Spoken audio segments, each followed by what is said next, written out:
Isang mataas na opisyal ng gobyerno na nakatanggap umano ng kickback sa flood control projects ang posibleng isama sa mga kakasuhan ng ombudsman sa susunod na buwan. Balita hatid ni Salima Refran. Target is really by November 25, we will have cases in the Sandigan Bayan already or filed with the Sandigan Bayan. Bago matapos ang Nobyembre, 6 na kaso ng flood control projects ang inaasang maiaakyat na sa Sandigan Bayan. Mga kasong graft, malversation, falsification at bribery.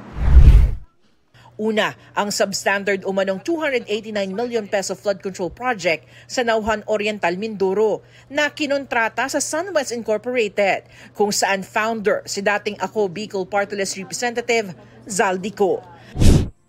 Ang mga kaso sa 5 ghost flood control projects naman sa Bulacan na unang inata sa Department of Justice, maaaring umakyat na rin daw sa Sandigan Bayan.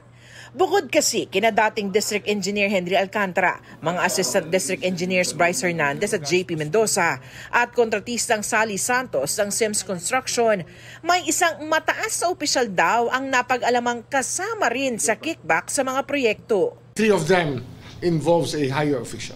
So sir, ito po ay hindi pa napapangalanan? Hindi pa.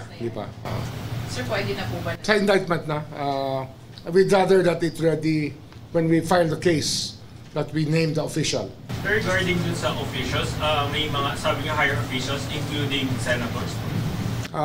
Ano na yan, basta indictable na sila pa yan. Indictable sila sa Sandigan Bayan. That should give you a clue enough. Subpoenas will be forthcoming. We're hoping to have it sent out within the week, but the latest would be by next week. 13 reklamo naman ng DPWH at COA ang pumasok na sa preliminary investigation sa Ombudsman laban sa mga opisyal ng DPWH Bulacan 1st Engineering District at sa mga kontratistang St. Timothy Construction, Wawaw Builders, Sims Construction at IM Corporation. Kaugnay naman yan sa siyam na maanomalyang flood control projects sa Bulacan na nagkakahalaga ng 249 million pesos. Pinag-aaralan na ni Ombudsman Remulla ang posibilidad ng pagla-livestream ng mga ito. Samantala, iniimbestigahan na ng Office of the Ombudsman ang 421 ghost flood control projects na natukoy ng DPWH sa buong bansa. We have validation reports from the PNP about the projects being ghost projects. It's just that we have to check again with the bid documents about the location of the said ghost projects, so that we will not fail in terms of proving that these are ghost projects. Isa sa publiko naman ng Office of the Ombudsman ang mga desisyon ng mga dating ombudsman na sina Conchita Carpio Morales at Samuel Martires sa mga kasong administratibo at kriminal ni Senador Joel Villanueva.